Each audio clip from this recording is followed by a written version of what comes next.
Ketika jutaan umat Islam Indonesia dengan penuh harap menunggu giliran untuk berangkat haji, menyisikan penghasilan seumur hidup demi bisa menginjakan kaki di tanah suci, justru di balik layar terjadi tragedi yang menyayat hati. Kota haji dijadikan komoditas untuk keuntungan segelintir elit dalam laporan Komisi Pemberantasan Korupsi KPK. Dugaan korupsi kota haji yang mencuat pada musim haji 2024 bukan hanya sekedar penyimpangan administratif.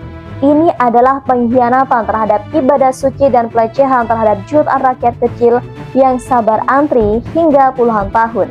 Kota haji adalah barang langka, jumlahnya terbatas, tapi antusiasme umat luar biasa besar. Dalam kondisi seperti ini, siapapun yang punya kuasa atas distribusinya punya peluang besar untuk melakukan penyalahgunaan, dan itulah yang diduga terjadi. Pada musim haji 2024, Arab Saudi memberikan tambahan 20.000 kuota haji kepada Indonesia. Berdasarkan Undang-Undang Nomor 8 Tahun 2019 tentang penyelenggaraan haji dan umroh, kuota haji khusus hanya boleh dialokasikan maksimal 8% dari total kuota nasional.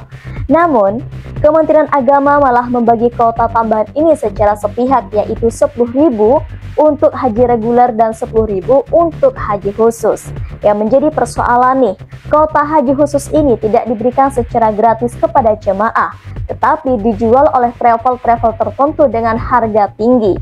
Imbasnya, jemaah reguler yang seharusnya mendapatkan hak kuota lebih cepat justru terpinggirkan demi keuntungan travel yang diduga memiliki kedekatan dengan elit kementerian.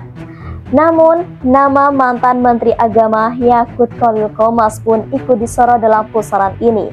KPK telah memanggilnya sejumlah pejabat dan juga pihak terkait, termasuk travel penyelenggara haji khusus, anggota asosiasi haji, hingga tokoh-tokoh agama. Bahkan, Ustadz Khalid Basalamah pun turut diperiksa karena pernah memberikan keterangan soal keterlibatan biro haji yang ia kenal.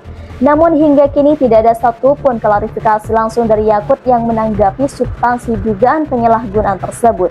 Kemenak memilih membungkus isu ini dalam narasi evaluasi administratif tanpa menyentuh akar persoalan komersial kuota haji untuk keuntungan kelompok tertentu. Data dari BP Haji mencatat bahwa antrian jemaah reguler di sejumlah provinsi sangat panjang. Di Banten dan juga Sulawesi Selatan, antrian bisa mencapai 47 tahun. Artinya, seseorang yang mendaftar hari ini baru akan berangkat pada tahun 2072. Namun, di saat rakyat bisa menunggu puluhan tahun, kuota bisa dibeli secara instan oleh mereka yang mampu membayar paket haji khusus dengan harga mencapai 300 juta rupiah hingga 500 juta rupiah per orang.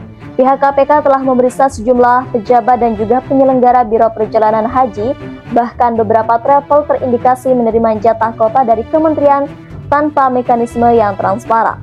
Bahkan muncul dugaan adanya fee jemaah yang mengalir ke pihak-pihak tertentu di kementerian.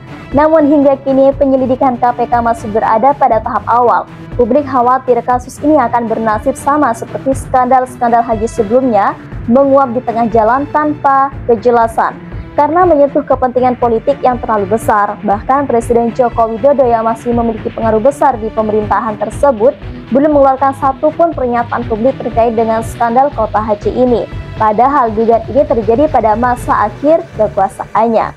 Ketika kepercayaan publik terhadap integritas pemerintah sedang diuji, ketidakberanian Jokowi untuk mengecam atau meminta pertanggungjawaban kepada Yakut dinilai publik sebagai bentuk pembiaran dan konflik kepentingan. Ibadah haji semestinya menjadi lambang keikhlasan, pengorbanan, dan kesetaraan. Namun di Indonesia hari ini, justru ibadah suci itu ternoda oleh kerakusan segelintir penjahat dan pelaku usaha yang mengubahnya menjadi ladang komersial.